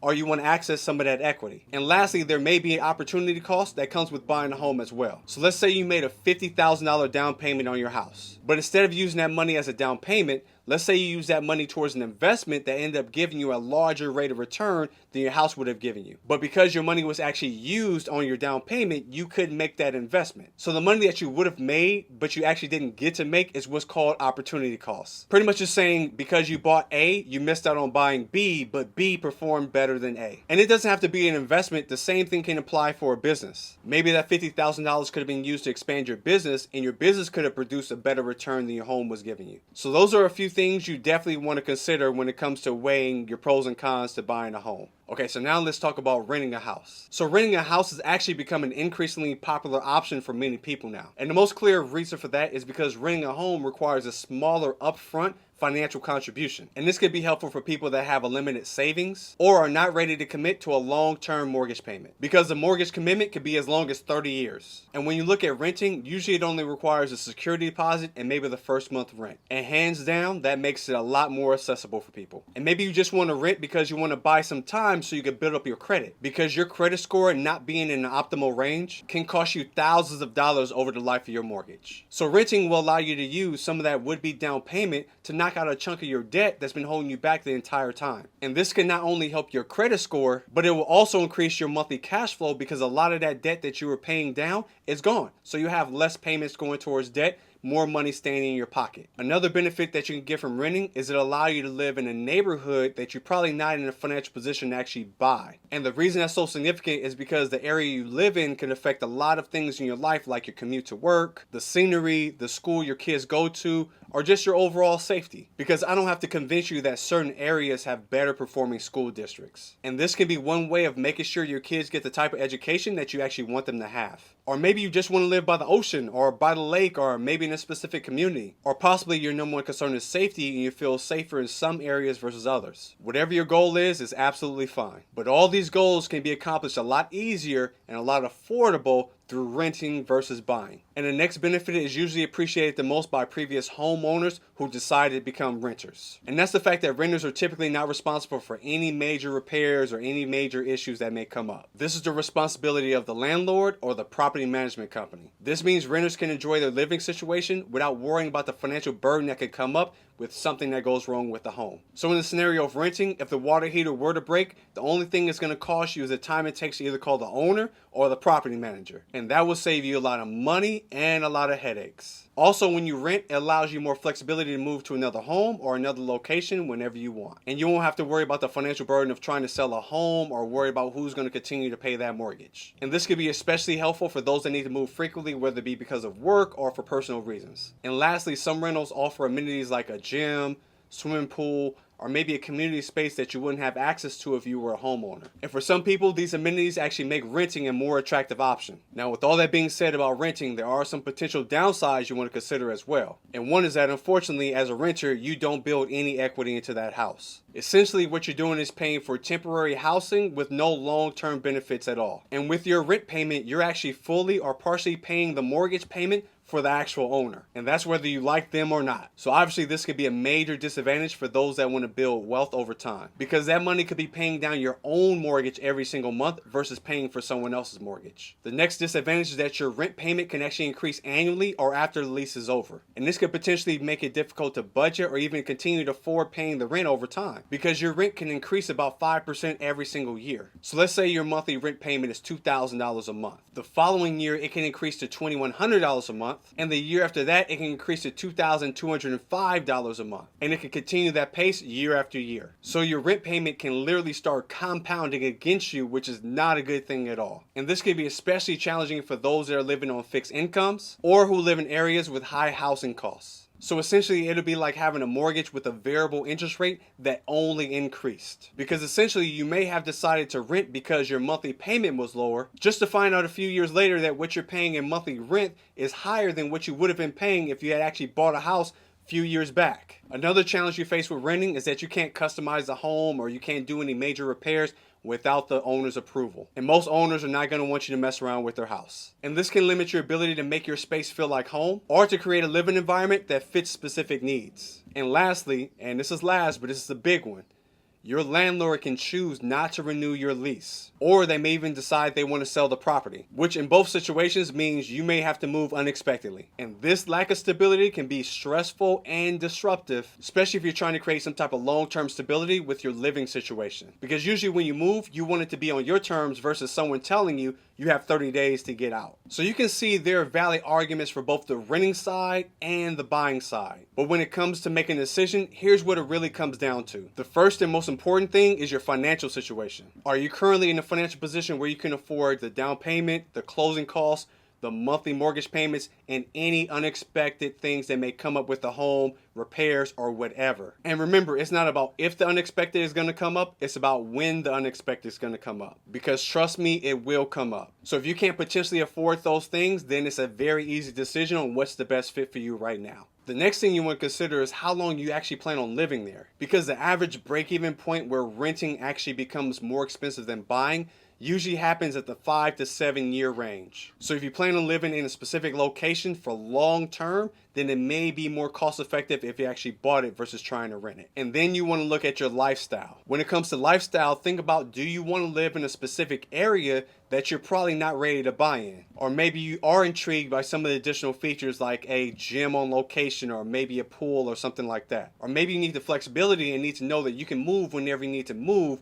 without it being a big hassle behind it. But overall, what you'll need to do is check the boxes to see which option is most in alignment with your actual goals. And don't be too hard on yourself throughout this process, because any decision you make doesn't have to be permanent. If you buy a home and you find out it's not for you, you can actually sell it. If you rent a home and it's not for you, you always have the option to go buy. You can definitely exercise your right to change your mind whenever you want to. The main key is to be as clear and as knowledgeable in both scenarios before you even decide to move forward in the first place. And that was my overall goal for this video. So today we're going to put two of the most common mortgages head to head, and that's the FHA and the conventional loan. And there isn't one that's necessarily better than the other, because honestly they both have pros and cons to them. So it's all about which one makes the most sense based on your situation.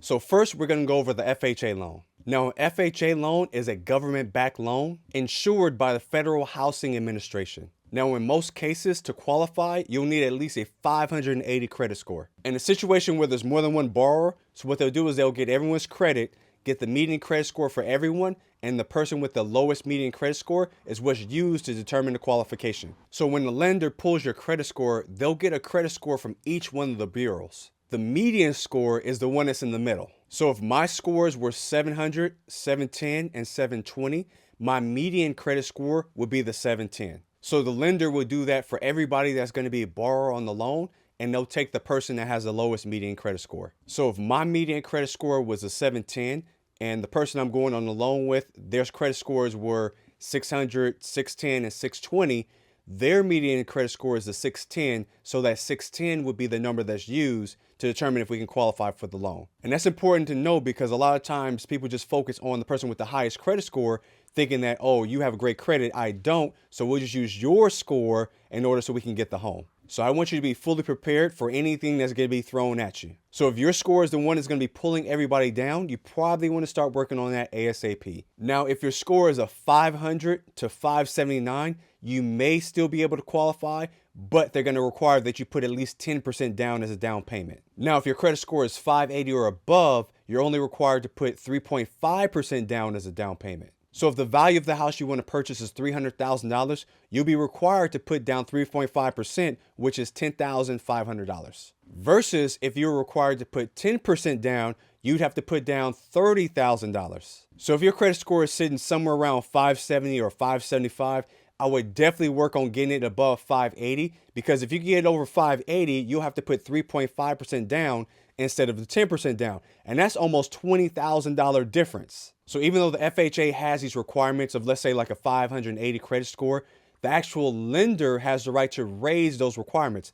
So you may say, okay, FHA only requires 580, but the lender says we need 610 to even think about giving you a loan. They have that right. So you want to be aware of that because they're the ones that are in control, because they're the ones that are actually giving you the money. So that's another thing you always want to keep in mind. Also, you don't have to be a first-time home buyer to qualify for an FHA loan. And that's usually one of the biggest misconceptions I hear when it comes to these type of loans. People assume that you have to be a first-time home buyer, or maybe you haven't purchased a home in maybe 2 or 3 years. But that's definitely not true. Believe it or not, you can actually own real estate and still qualify for an FHA loan. Now, one of the downsides of having an FHA loan is that you have to pay mortgage insurance. And it doesn't matter how big your down payment is, you will still have to pay mortgage insurance if you have an FHA loan. So there's an upfront mortgage insurance charge, and there's also a monthly mortgage insurance charge. So the upfront is 1.75% of the loan value. But you do have the option to either pay that out of pocket, or you could just add it to your loan, which means technically it's going to eat up a bunch of your down payment.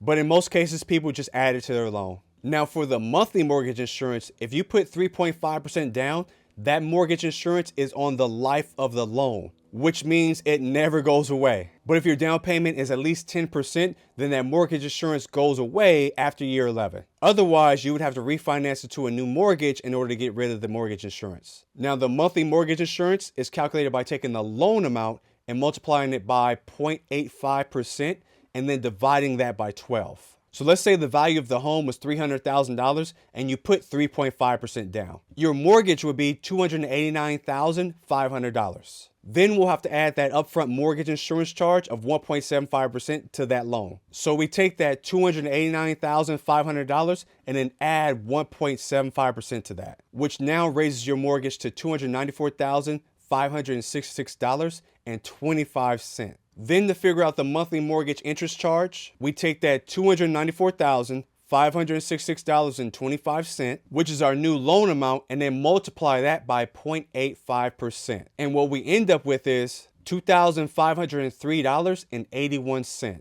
Then we take that number and divide it by 12, and we come up with $208.65. And that's the number that gets added to your mortgage every single month. Now, for FHA loans, the standard debt to income ratio is anywhere from 43 to 50%, depending on your credit score and a couple other variables that may come up. However, the absolute maximum debt to income ratio they'll allow is 56.9%. So your debt to income ratio is just taking your income and figure out what percent of your income actually goes towards your debts. So if my monthly income was $1,000 a month, but at the same time my monthly expenses were $600 a month, my debt to income ratio would be 60%, because 600 is 60% of the 1,000. And when it comes to the maximum loan amount available to you, it all depends on your state and your county. So you can go directly to the FHA website and type in the county, and you can see pretty much what the actual guidelines as far as how much money they'll let you borrow. But in general terms, here's what the ranges look like. It can be anywhere from $472,000 to a little over $1 million, depending on how many units the property has. Which also brings up another important point. An FHA loan must be used for your personal residence, but at the same time, from this chart, you can see you can also purchase 2, 3, or even 4 units. Now, if you buy extra units, you can rent the units out. However, you must maintain one as your personal residence. And based on the requirements, that must be your personal residence for at least 1 year. And after that year is up, you have every right to move out if you want. So those are pretty much the ins and outs when it comes to an FHA loan. Now, conventional loans are offered by private lenders with no backing from the government at all. Now, when it comes to credit score, the requirements for a conventional loan are definitely higher than that of an FHA. Conventional loans typically require at least a 620 credit score. And just like the FHA, they use your median credit score to determine qualifications. But when it comes to co-borrowers, they do things a little different. Instead of taking the lowest median credit score of all the borrowers, what they do is they look at everybody's median credit score and they do an average of them all. So if I have a 580 median credit score and the co-borrower has a 720 median credit score, the lender will use the average, which in this scenario comes out to be 650. And that works out really well if there's someone with a strong credit score, because their high credit score will help pull up the entire average of the group. Now, to qualify for a conventional loan, you'll need at least a 3% down payment. But in most scenarios, they'll ask for at least 5% down. And yes, you heard that right. You can actually put 5% down on a conventional loan. And that's another misconception that's out there, that you have to put at least 20% down if you're going to use a conventional loan. So I'm here to tell you that's absolutely not true. But at the same time, it's important to understand that if you do put less than 20% down on a conventional loan, you will be required to pay mortgage insurance. And you'll have to keep paying that until you reach at least 20% equity in your home. And that can happen from just making your monthly payments and paying down the loan, or maybe the value of your home appreciates, or maybe a combination of both. Just as long as you cross the threshold of having at least 20% equity in your home. However you get there doesn't really matter. Now, the lender typically drops the mortgage insurance for you once you reach 20% equity, but I would advise you to be proactive and contact them yourselves to make sure it's removed. And the amount you're charged for mortgage insurance on the conventional loans typically depends on the size of your loan and your credit score. And it can range anywhere from 0.58% to 1.86% of the original loan amount every single year. Most conventional loans allow you to have a debt to income ratio of 45%, but you may find some lenders that may allow 50% if you can show them that you have an emergency fund which contains at least 6 months of your expenses. And the loan limits for conventional loans are typically a little higher than FHA loans. You can see the range goes anywhere from $726,000 to a little over $1 million. And below you can see the range based on the number of units you want to purchase. And lastly, when it comes to conventional loans, you are not required to use that property as your personal residence. So obviously this works better when it comes to real estate investing. So there's a side-by-side comparison between the two loans. And obviously you can see there are definitely pros and cons to both loans. So when it comes down to it, it's all about which one of these loans is best for your scenario. I'm going to show you how to get your mortgage paid off in the next 5 to 7 years with numbers to back it up. But before I jump into that, don't forget to like, share, subscribe to the channel for more business and financial content. And like always, make sure to consult with a financial professional before making any financial decisions. So today I'm going to be going over 2 different strategies that'll help you get your mortgage paid off faster. And the main reason I chose these 2 is because I understand that different people are in different circumstances financially.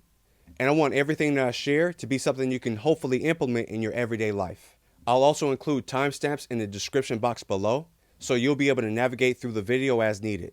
So before even thinking about using one of these strategies to pay off your mortgage early, I believe it's important to unpack the mortgage itself so you can have a clear idea of what you're working with.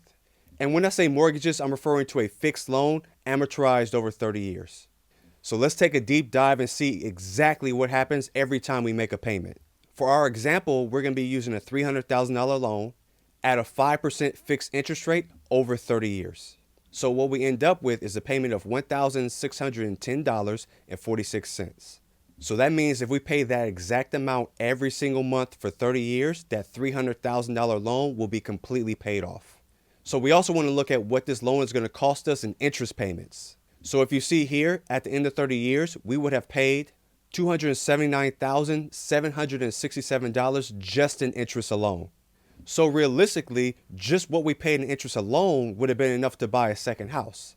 So you can obviously see why so many people are always looking for strategic ways to pay off their loans sooner. Because the sooner you get the loan paid off, the less you'll pay in total interest. So now let's take a look at exactly how you end up paying so much interest. This is what's called an amortization schedule. That's just a calculation of how a mortgage gets paid down over time. At the top, you can see everything broken down into sections. You have the payment number, the date, the payment amount, the interest charge, the principal payment, and then the loan balance. So we already know we're starting off with a $300,000 loan. So let's take a look at exactly what happens when you make your first payment. So you make your payment of $1,610, and the first thing that happens is the interest is deducted from that amount. So as you can see, the interest payment from the first month is $1,250. So literally a little more than 77.5% of your first payment goes strictly towards interest. The reason is because these loans have what's called a front-loaded interest zone. That just means the vast majority of the interest is paid up front during the early stages of the loan. Now, as a consequence of that high interest amount being paid, only $360.46 actually makes it to paying down your principal. And your principal payment is what actually pays down your loan. And as you can see, this payment structure does not change anytime soon. And here's another thing I want to point out. And what we're looking at right here is a 7 to 9 year mark. And by this time, your principal payments have definitely improved, but still the vast majority of your money is still going towards interest payments. And the reason this area is so significant is because this is the area where most people refinance their loan. And here's why. If you look to the far right, you can see your loan has been paid down about $40,000 to $50,000 at this point.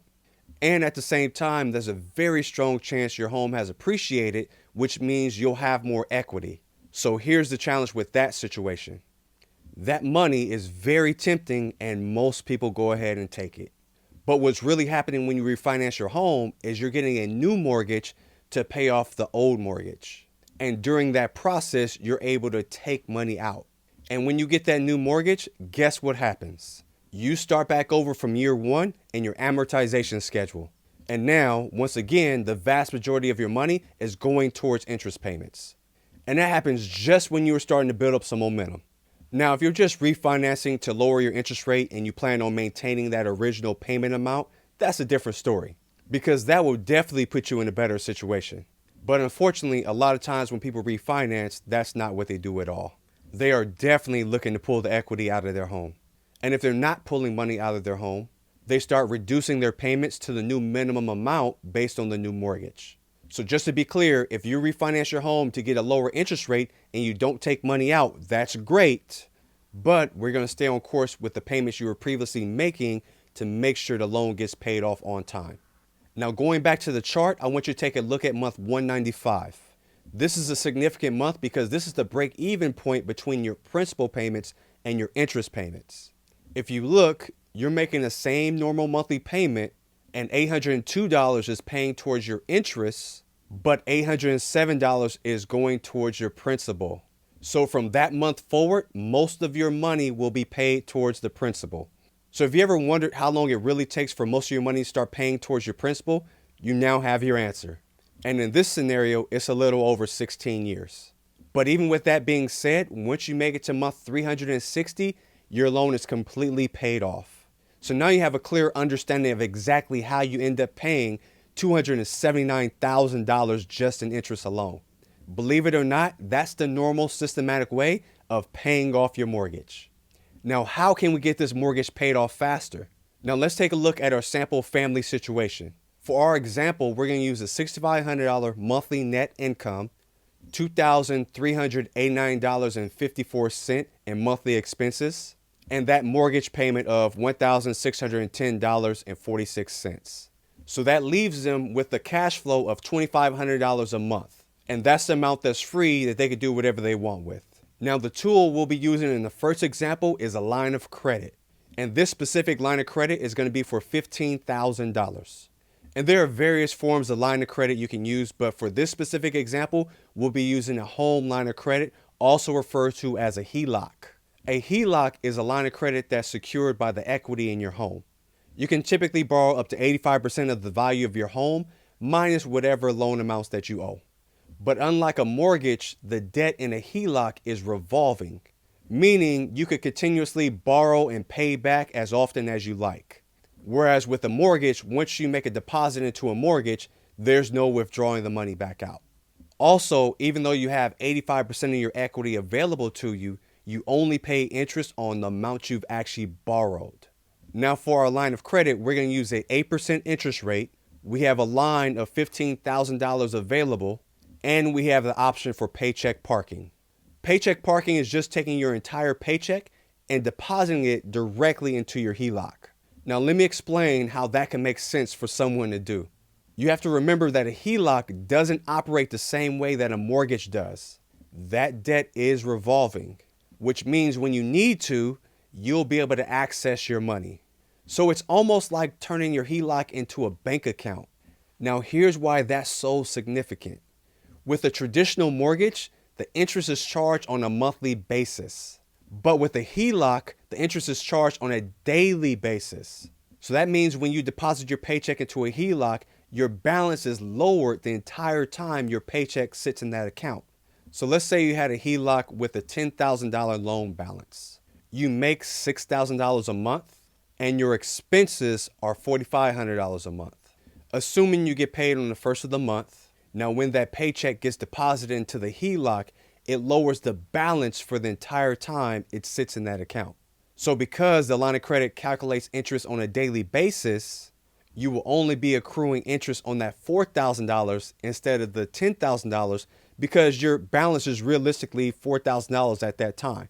So think of your paycheck as temporarily paying down the balance of your HELOC, because that's exactly what it's doing. So you may be thinking, well, how am I going to pay for my normal monthly expenses if my entire paycheck is parked inside this HELOC? So here's the next part of the equation. You're going to be using a credit card to pay for all your monthly expenses. And that's everything from putting gas in your car, paying for groceries, paying for your utilities, along with everything else that needs to be paid for during the month. And the reason you're going to be using a credit card is because that will allow your paycheck to stay parked in the HELOC, which will allow the HELOC balance to be as low as possible, as long as possible. Now for credit cards, they usually give you a grace period anywhere from 21 to 30 days before you owe any interest on the balance. So when it comes time to pay for your credit card, that's when you'll take money out of the HELOC, which ultimately was your original paycheck to begin with. And remember, the monthly expenses in this example was $4,500. So you'll be taking that $4,500 out of your HELOC and paying for the credit card. And what that does is now raise your balance of the HELOC from $4,000 up to $8,500. Now from that day forward, you'll be paying daily interest on that $8,500 until that balance changes. But ironically, guess what happens next? Within the next day or two, you should be getting paid from your job or your other income source, which means there'll be a new deposit of $6,000 going back into your HELOC. And now your balance is lowered from that $8,500 to $2,500. And that's the strategy of paycheck parking, to keep the balance of your HELOC down as long as possible. Because the lower the balance, the lower the interest charge. And also leveraging credit cards throughout the month and then paying them off before the interest charge allows you to maintain liquidity. So you can see there's quite a few moving parts to this strategy, but it definitely saves you money on interest. Now let's take a look at this strategy put into effect. If we look at this strategy from left to right, we have the rate, which is the interest rate charge, the payment, which is your paycheck parking, the draw is when you take money out to pay off the credit card, which is paying for your everyday living expenses. Payment to mortgage is a lump sum the HELOC is sending your mortgage to pay it down early. Interest accrued is just the interest you'll be charged that particular month. Interest paid is just the interest you actually paid that particular month. Interest balance is the amount of interest that you owe after you made your monthly payment.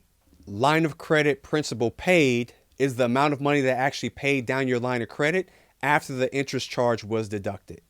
And your line of credit balance, of course, is the amount of money you owe on that line of credit.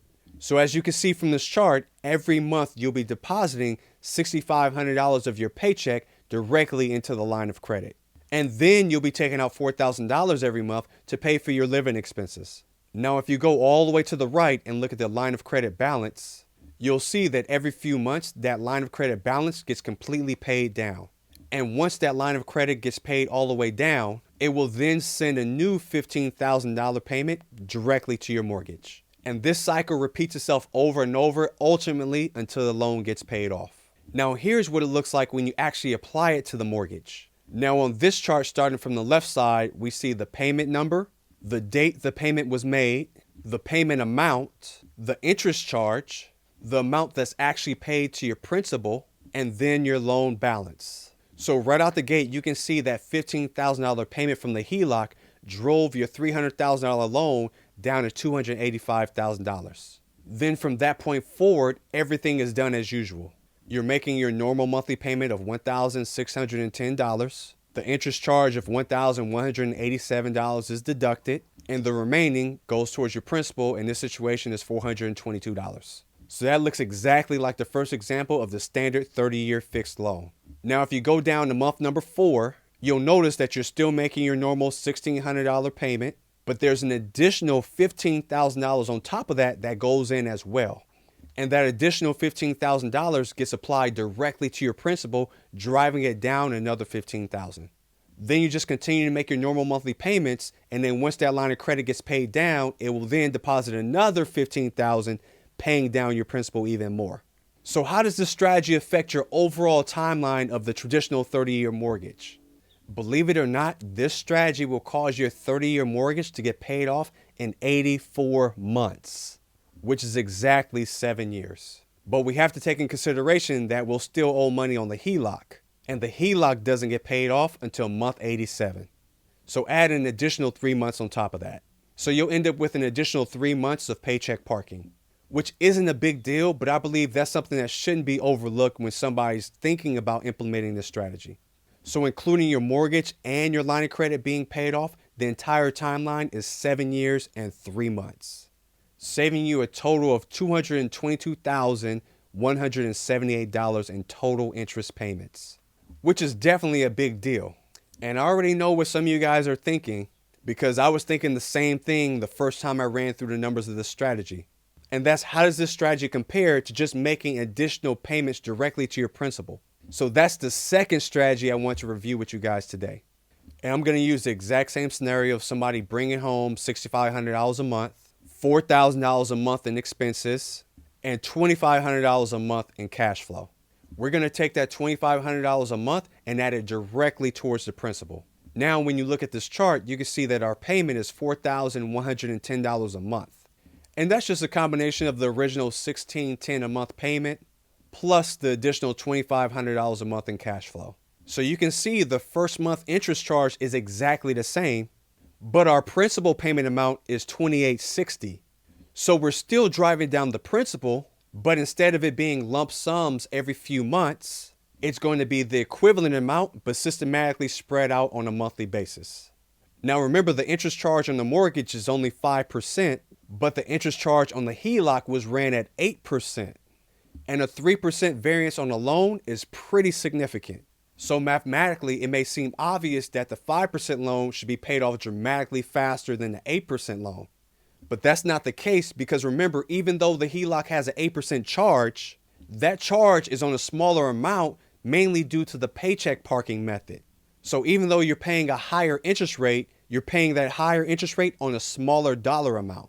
So the additional principal payment method actually calculates your loan being paid off in 88 months, which is 7 years and 4 months. So the additional premium payments end up paying off the loan 4 months later than the HELOC would have. But if you include the HELOC being paid off as well, it's only a 1 month difference. So literally both examples end up falling in that 7-year payoff range.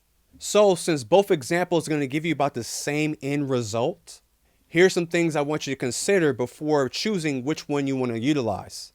If you're looking into the HELOC strategy, there's some things you want to be aware of. Typically, HELOCs are given out with a variable interest rate. So because it's variable, that can work for you at times, or it can work against you at times. So just know that the interest rate is not fixed and it can be changed. You'll also have to qualify based on your credit score and show financial ability to repay the loan. And if for some reason the value of your home drops and you lose the equity you had in your home, the lending institution can freeze your HELOC, meaning you can no longer use it as a line of credit. Also, you have to keep in mind that you are literally using your home as the collateral. So if something goes wrong, they can definitely come after your house. Now, if you're thinking about using the extra principal payment strategy, you don't have to worry about the previous risk associated with the HELOC strategy. But there is a huge risk this strategy runs as well, and that's liquidity risk. Liquidity is the ability to turn an asset into cash. When you start dumping all this extra money into a mortgage, there's no reversals. Meaning if an emergency were to come up, there's no accessing that cash. And that's one major benefit that the HELOC strategy has that the extra principal payment strategy doesn't. Because with a HELOC, you can continue to drive the principal payment down, but if it ever came a situation where you needed cash, you can easily get the money back out. So my goal was to give you guys an honest side-by-side comparison on two different strategies that can both get your loans paid off sooner. Because typically videos like this are extremely one-sided and they never mention any of the risks that may be involved. When in actuality, the risk factor is usually the deciding factor if you want to do something or not. It's time for you to become a HELOC expert. So today I'm going to cover all the basic fundamentals of what a HELOC is and how it actually works. Hello and welcome to the channel. And if you haven't already, don't forget to subscribe for more financial content. So what exactly is a HELOC? A HELOC stands for Home Equity Line of Credit. So let's start by breaking down what exactly is a line of credit. A line of credit is a preset borrowing limit that you can access at any time. The most popular and well-known types of line of credit are credit cards. They give you a set limit and you have the ability to tap in and use that money whenever you want. One of the best features of a line of credit is that even though you have access to this large amount of money, you only pay interest on the actual money that you've used. So if I have access to $50,000, but I've only used $2,000, I'm only being charged interest on that $2,000 that I've used, which is completely different from a traditional loan because with a traditional loan, you're given the $50,000 and you start paying interest on that entire $50,000 from day one, even though you haven't used any of the money yet. Now with a credit card, you have to understand the debt is not secured by anything, which means if you default on that loan, there's no collateral that the bank can come after. So what they use instead is your credit score, meaning if you borrow money and you don't pay it back, they're going to negatively impact your credit score. And for most people, their credit score is pretty important to them, so that gives the bank leverage to make sure they have something to come after if you don't pay them back. Now with a HELOC, that line of credit is secured because it's backed up by the equity in your home. So here's how that works. Let's say you purchased your home for $300,000 and you did the standard putting 20% down, which came out to $60,000 down. That means you owe $240,000 on your mortgage. So the difference between what your home is worth and what you owe is what's considered your equity. So right from the start, you have $60,000 in equity. Now, hypothetically, let's say your mortgage payment was $2,000 a month, and over the next 10 months, you put another $20,000 towards your mortgage. That would lower what you owe from $240,000 to $220,000. But let's say during that same 10-month period, the value of your home increased from the original $300,000 to now $400,000. So what you do is you take the current value of your home, which in this example is $400,000, and then subtract what you still owe, which is $220,000. That leaves you with a difference of $180,000. And that $180,000 is what the equity is in your home. Now, the amount of money you're able to pull out of your home is dependent on how much equity you have, plus whatever the lender's guidelines are. And lender guidelines may vary, but you're usually able to access anywhere from 80% to 90% of the equity in your home to be able to pull it out in the form of a HELOC. Now, from our example, we figured out that you have about $180,000 in equity. Next, just take that number and multiply it by 80% or 90%. So at 80%, you're able to get a HELOC for $144,000. And at 90%, you're able to get a HELOC at $162,000. So what you're actually doing is using your home as collateral in order to qualify for the HELOC.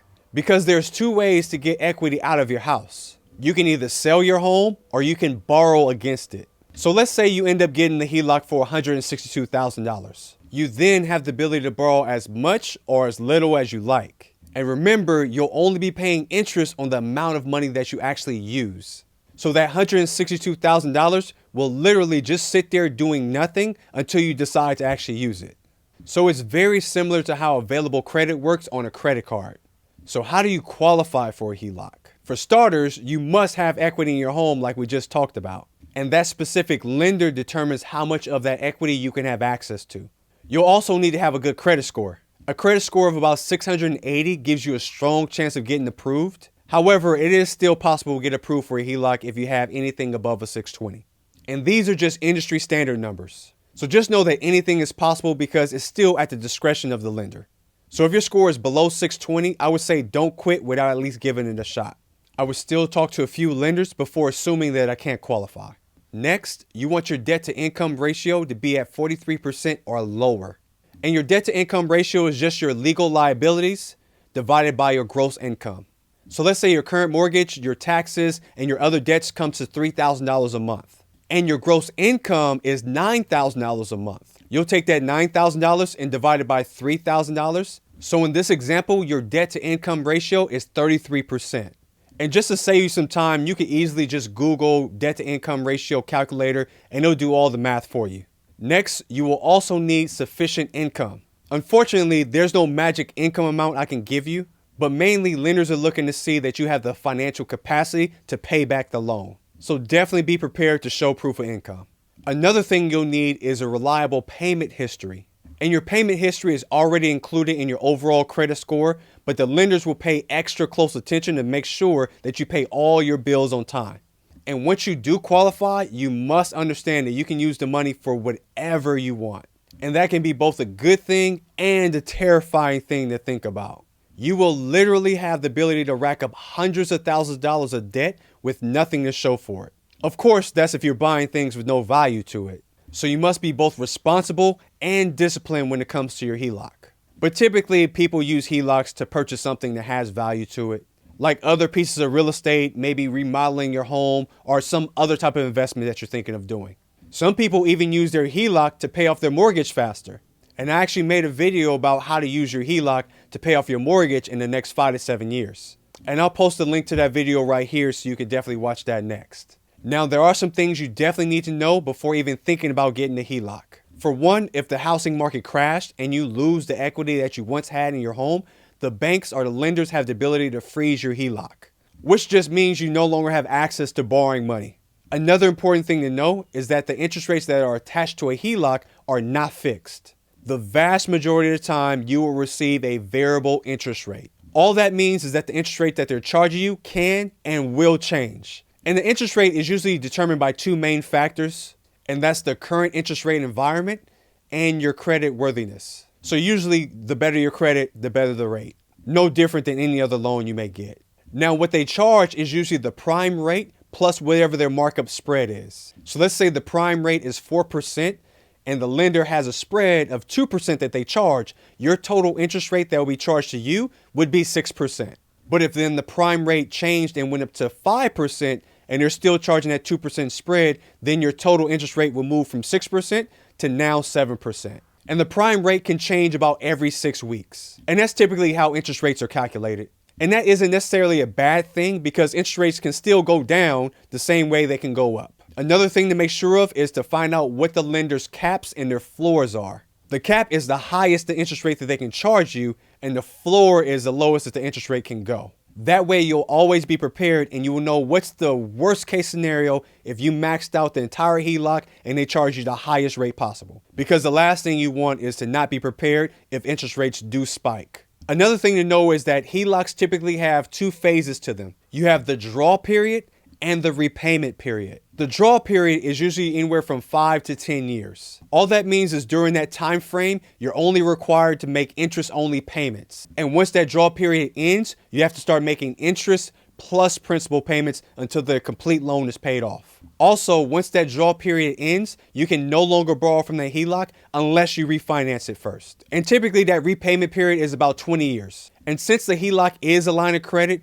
it's very common for lenders to charge an annual fee just to keep the credit line open, similar to how credit cards operate. Some lenders charge a transaction fee every time you take money out, and even an inactivity fee if you don't use the line of credit often enough. Some HELOCs may require you to maintain a certain balance, so that's definitely something you want to inquire about.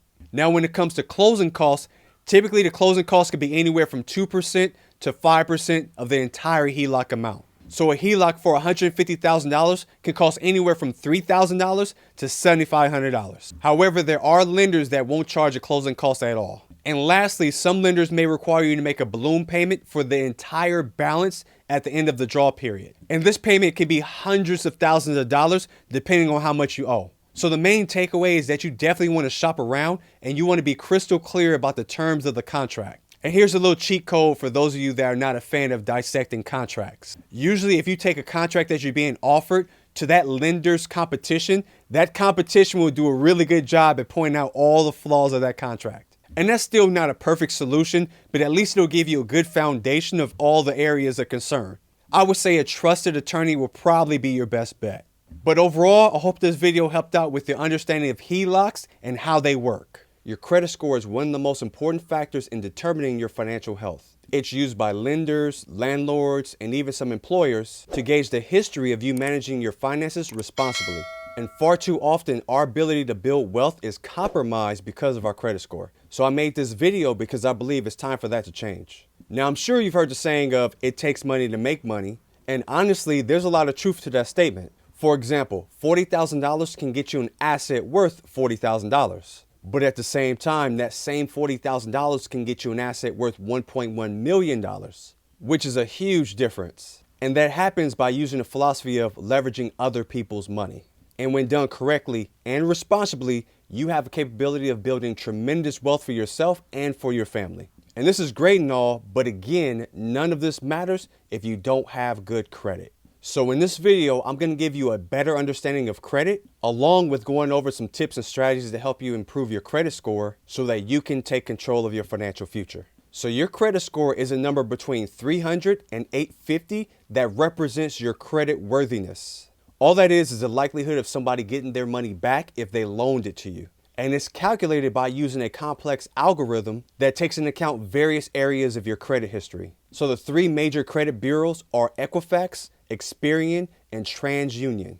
And each of them uses their own scoring model to calculate your credit score. But the most widely used scoring model is your FICO score, which was created by the Fair Isaac Corporation. So a higher score indicates better credit and a lower score indicates worse credit. Now, a good credit score is typically someone that has a score of somewhere between 670 and 739. If you have a score in this range, you will likely qualify for most types of credit. But you may not qualify for the best interest rates and the best terms. Now, a very good, or sometimes referred to as a great credit score, is someone that has a score of somewhere between 740 and 799. Now, if you have a score in that range, more than likely you'll qualify for all types of credit, including the best rates and the best terms. An excellent credit score is typically someone that has a score of 800 or higher. Now, if your score is over 800, typically you'll be able to qualify for whatever it is you're trying to qualify for. Now, a bad credit score is typically someone that has a 600 or lower.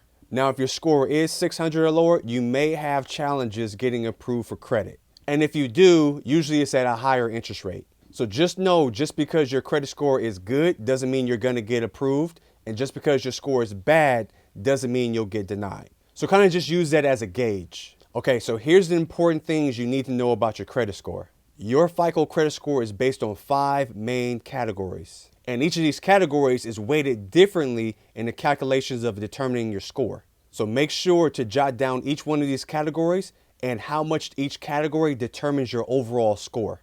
The first category is your payment history, and it accounts for 35% of your total score. So this category looks at how well you've paid your bills in the past. So it's taking in consideration things like late payments, bankruptcies, and also collections. This category is the most important category of them all in determining your overall credit score. So it is essential to make sure you pay your bills on time. Now, one thing you can do to make sure this happens is put your bills on auto pay. That way you don't have to worry about accidentally forgetting to pay them manually. Now, one tip I want to give you when it comes to the auto payment is make sure you don't set your auto payment date to be the due date of the bill. Make sure your auto payment is set to be either a week or a week and a half before the actual due date. And I recommend doing this because a lot of times people get hit with late payments because their bill didn't go through and they thought it went through, but it actually wasn't their fault. So it ended up being some type of bank issue or something have to do with their payroll or their job, but it's completely out of their hands. And unfortunately, your bank or your job, they can't do anything to override the missed payment, even when it was completely their fault.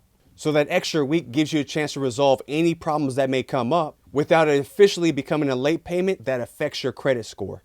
Now, the next category is your credit utilization rate, which accounts for 30% of your total credit score. This category looks at how much of your available credit are you actually using. It's also sometimes referred to as the debt to credit ratio.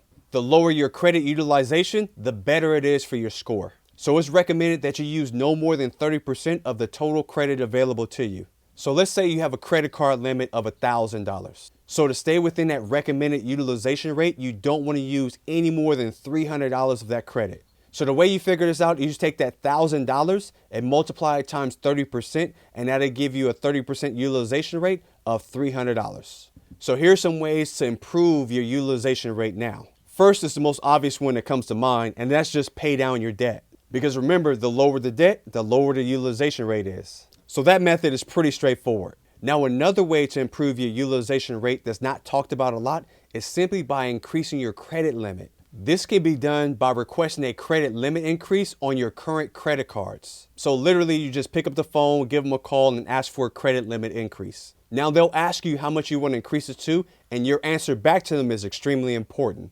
Make sure you tell them you want an amount that's 5 times the amount of credit you have available now. So if you currently have $10,000 in available credit, ask them for $50,000. And what will happen is they'll usually deny that request, but they'll give you a counter, which is already the max they were going to give you anyways. Now, asking for 5 times the amount ensures that you're not lowballing yourself with how much available credit you could have been given. Another thing you can do is actually apply for a new credit card, which will also increase your credit limit. Now, when you get that new credit card, make sure you do the same thing that I just mentioned.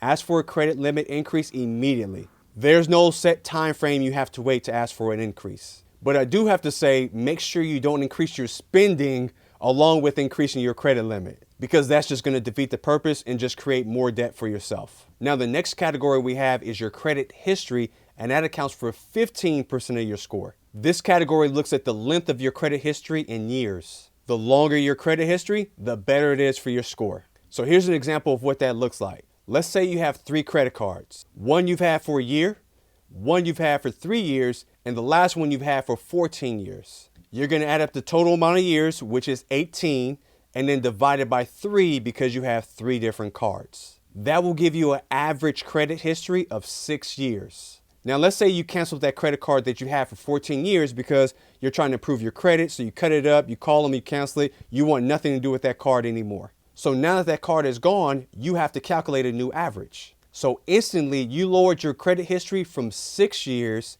to 2 years. So for this category, you want to make sure you do not cancel old credit cards, even if you're not using them. As a matter of fact, I would say periodically use them. That way you can make sure the credit card doesn't cancel them because it doesn't seem like you're going to be using them. And also, canceling that credit card will not only affect your credit history, but it also affects your utilization rate because now you have less available credit.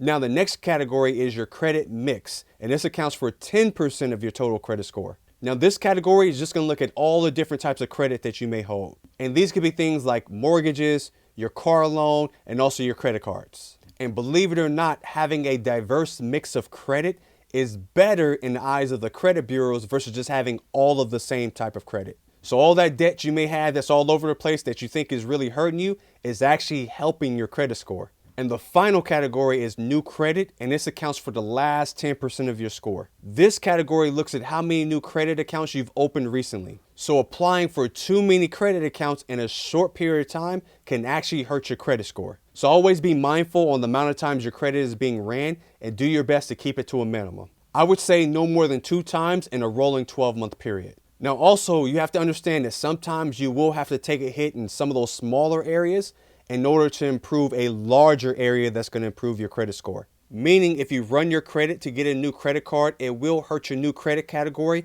which is 10%. But being approved for that credit card also increases your credit limit, which lowers your utilization rate, which accounts for 30% of your score. So with improving your credit score, no, sometimes it's about strategy versus just being black or white. So when it comes to your credit score, just know it is a crucial part of your financial health, and it could take time and effort to get it improved. But by following these simple tips, you can now start taking control of your credit score. Please share it with anyone that you feel may benefit from the information, and don't forget to subscribe for more financial content, and I'll see you in the next video.